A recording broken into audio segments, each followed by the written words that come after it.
I'd like to give you what I think of as the great spiritual teachings of many various persuasions.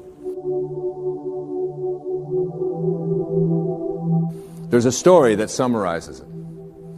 It's the story of what I call the four philanthropists in a village.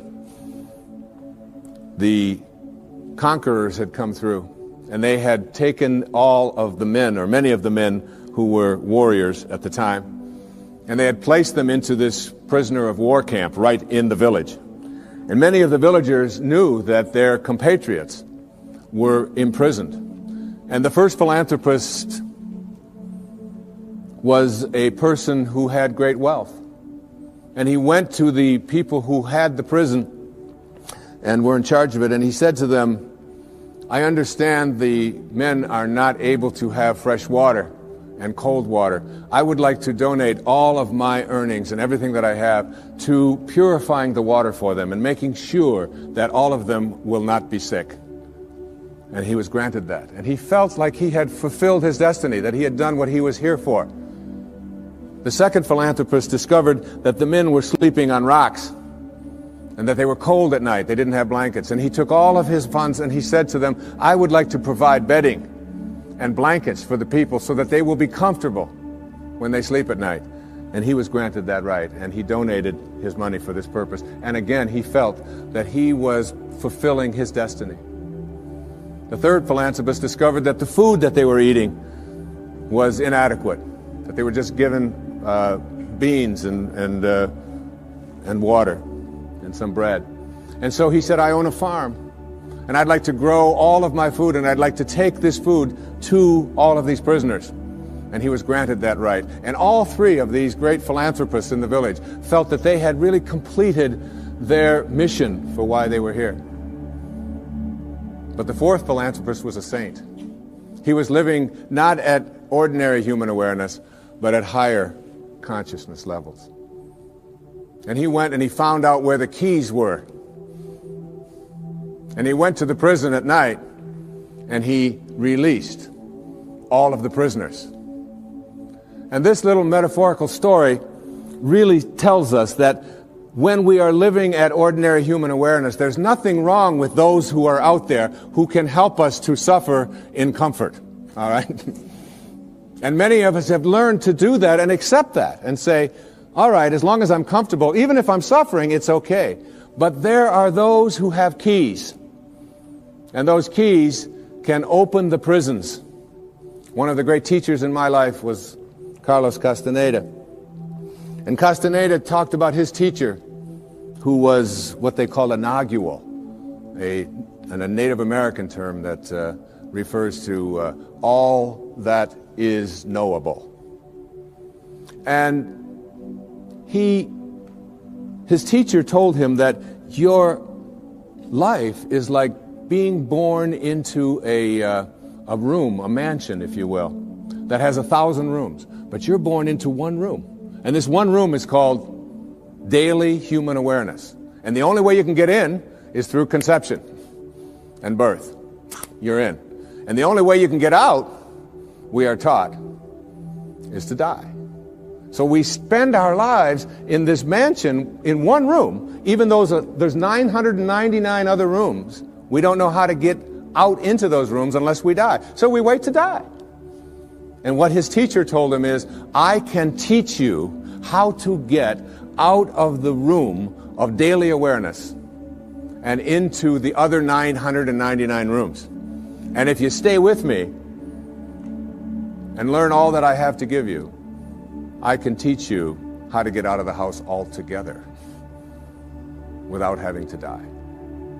And what we have to do in order to get to that place where we can take the keys and unlock the self-imposed prisons, or the prisons that we have given ourselves on the basis of what we have come to believe is our limitations, what we can and can't do. We have to let go of that. And I call it rewriting our agreement with reality. We literally have to make a whole new contract with what it is that I perceive to be what is possible for me. And in order to do that, we have to shift out of the things that we have come to believe in And everything that you came to this program watching tonight that you believe in was handed to you by someone else outside of you, was handed to you by the experiences or testimony of someone in the past. And because it comes from outside of you, there is still an element of doubt. And this element of doubt isn't bad, but it keeps you from reaching higher levels, because what you think about is what expands. And if you're thinking doubt, then doubt is what expands.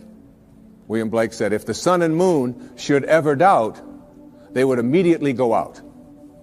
So how do we get past what we believe in or what has been handed to us and still honor it and be grateful for all of the teachers and all of the people who have come before us? So what we have to learn to do is let go of that tribal consciousness and shift to what I call a knowing. Now, there's a big difference between what you believe and what you know. Everything that you know is something that you have made conscious contact with. Conscious contact. So there's nobody out there watching, there's nobody in this world who knows how to swim, who learned it by somebody else telling them that you can swim, or by watching Mark Spitz go through the water, or by observing other people doing it. You may remove some of the doubt, but you will never know how to swim until you get in the water and blub around a few times and then do it. And then you'll have a knowing. And that knowing is something that you'll never lose, just like riding a bicycle or dancing the Macarena or making a lemon meringue pie or anything that you know how to do. It's because you've made conscious contact. And I'd like to suggest that there's a big difference between knowing about a divine presence, knowing about a sacred awareness, knowing about God, and knowing God. There's a big difference. Just like there's a big difference between knowing about the possibility of being able to heal myself of something that is bothering me, perhaps a disease process. I perhaps may believe that it's possible because I've read other people and I've heard others say it. And I've read the testimony and I've listened to the tapes and I've gone to the seminars. But until you have made conscious contact with it, you'll never know it. And I'd like to suggest there's a wonderful poem. I'd like to share this poem with you. It's written by a wonderful woman. Her name is Valerie Cox. And she lives up in Seattle, and she's written quite a bit of poetry. This particular poem really speaks to me to the difference between what you know and what you believe in. Immerse yourself in these words. A woman was waiting at an airport one night with several long hours before her flight. She hunted for a book in the airport shop, bought a bag of cookies, and found a place to drop. She was engrossed in her book, but happened to see that the man beside her, as bold as could be, grabbed a cookie or two from the bag between, which she tried to ignore to avoid a scene. She munched cookies and watched the clock as this gutsy cookie thief diminished her stock. She was getting more irritated as the minutes ticked by, thinking, if I wasn't so nice, I'd blacken his eye. With each cookie she took, he took one too. And when only one was left, she wondered what he'd do. With a smile on his face and a nervous laugh, he took the last cookie and broke it in half. He offered her half as he ate the other. She snatched it from him and thought, oh, brother, this guy has some nerve, and he's also rude. Why, he didn't even show any gratitude. She had never known when she had been so galled, and sighed with relief when her flight was called. She gathered her belongings and headed to the gate, refusing to look back at the thieving ingrate. She boarded the plane and sank in her seat, then sought her book, which was almost complete. As she reached in her baggage, she gasped with surprise. There was her bag of cookies in front of her eyes. I love that. I love that. If mine are here, she moaned with despair, then the others were his, and he tried to share. Too late to apologize, she realized with grief that she was the rude one, the ingrate, the thief, the cookie thief. And all of us in some ways are cookie thieves. I have 8 beautiful children. Our youngest little girl's 8 years old. One of the things that you do when you become enlightened and become a guru, like me, that'll be the day, is when we place something that is important to know where it is, we practice mindfulness so that we never misplace anything. So obviously, having reached this exalted level of awareness in my home with my 8 children, I never misplace anything. So I place my keys right here in a certain spot. But my little girl has this wonderful habit of taking my keys and hiding them on Daddy in the morning so that she can watch me flip out as I look for the keys. And I'll say, Sage, how many times has Daddy told you, don't hide my keys in the morning? Daddy, you told me not to do it. I don't hide your keys anymore. Come on, where'd you put my keys? The last time they were in your dollhouse, where did you put it? Daddy, you told me not to do it. And then, of course, my 12-year-old daughter, Serena, loves to just assume this stance. She's watching me raise my voice. She'll say, I wonder what all those people would think of Mr. Positive if they could see him right now. Get lots of reminders. So I give up. I say, look, when I come back out here, I want those keys here. And I go back and I get my clothes on and I reach in my back pocket, and there are my keys. Right where I had left them the night before, in my pocket. And there's a fine line, I think, between being a guru and being a jerk, all right?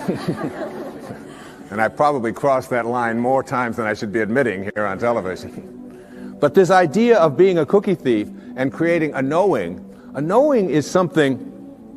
I did a benefit along with my wife a couple of years ago with a man on Maui whose name is Michael Knopf, who had been injured in an accident. He's a quadriplegic or paraplegic. And at that meeting, when it was over, there was a man who lived on another one of the islands who was known as a kahuna, a healer, an ancient healer from Polynesia.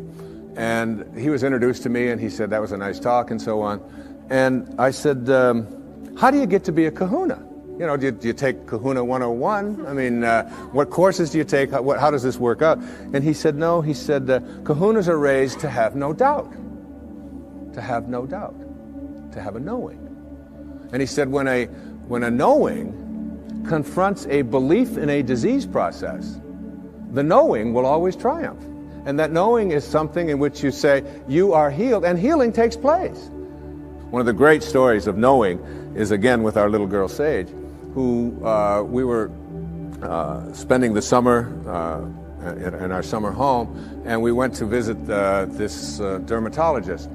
And Sage has had this thing called flatwarts for the last, since she was 2.5 years old. From 2.5 until 7, which is over 4 years, she had these flatwarts, and not only did she have them around her face, around her mouth, and around her nose, but they were getting worse. They were moving up, and they were getting up around her eyes and so on, and we noticed that they were getting progressively worse, even though all of the places that we had taken her had said, they will go away. She'll outgrow them. But it didn't seem to be that way, and they always said it would be a few months. Well, years had gone by, and she still hadn't. So we were over at my friend's, this dermatologist in Kihei, and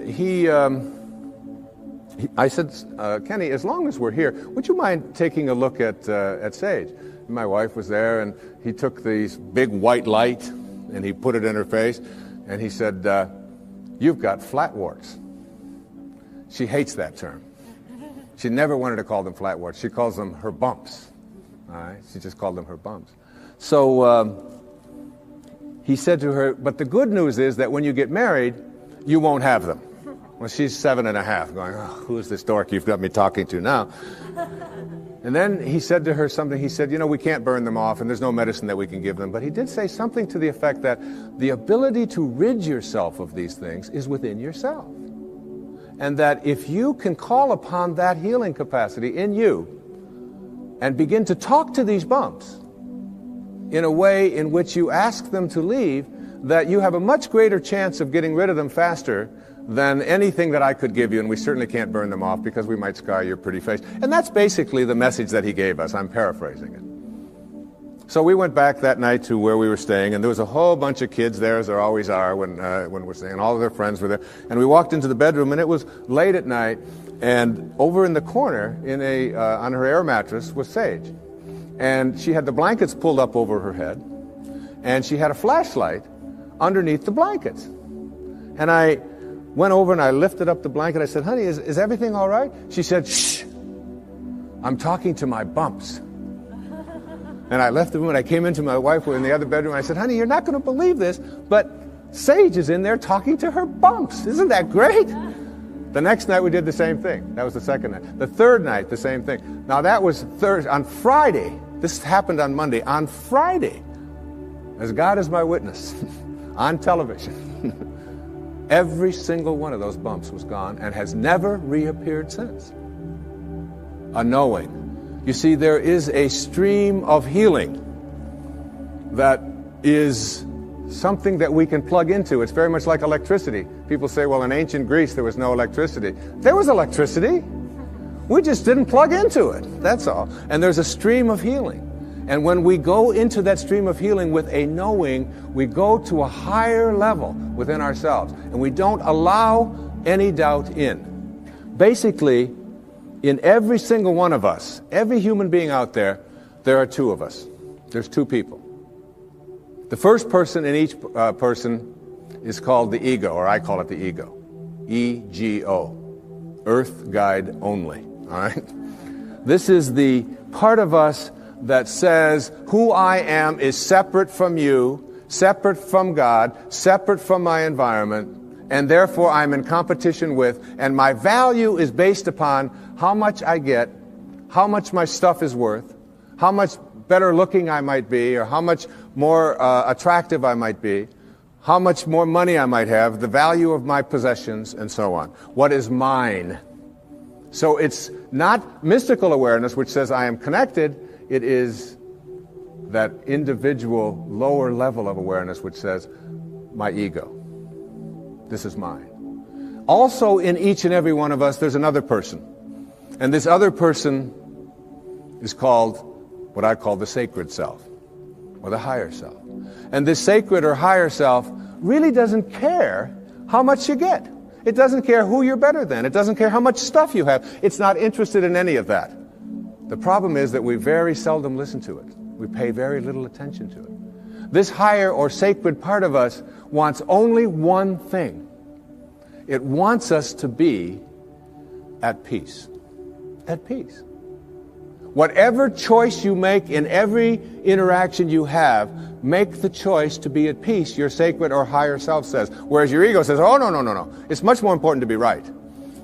And so we find people in relationships struggling a lot. And one of the things that they struggle about is who's right and who's wrong. Most of the fights that you have in your relationships really basically, oftentimes you forget the details. But it's basically about who's right and who's wrong. So that if you want to have your higher or your sacred part of you ruling in your life, I suggest this to you. Practice being kind rather than right. When you have the choice, and you have the choice in your relationships with your spouse and your ex-spouse, with your parents, with your grandparents, with your in-laws, with strangers on the freeway, with flight attendants, with waiters, with whomever you interact, if you can just subdue this ego part of you which says, it's important for me to be right, which will introduce you to stress and anxiety and fear and so much of the stuff that I talked about earlier. And instead say, how can I suspend this part of me and allow the part of me that wants to be at peace, that wants to be happy, that wants to be fulfilled. And if I said to you, I'm going to give you a magic wand, and with this magic wand, I am going to allow you to just wave it and get anything that you want. Whatever you want. You can have this car, you can have these nice clothes over here, you can have this home, whatever it is. Or I said to you, in lieu of that, I'm going to give you another wand, and you can wave this, and for every moment for the rest of your life, you'll be at peace. Whatever comes along, you'll be able to choose peace. And basically, we know that we're only here for a very short time. And being able to choose peace, which is what the sacred part of you begs you, the higher self. Once you get that, you begin to shift away, and you stop telling yourself that the people who are close to me, in relationship with me, are the people who don't belong there.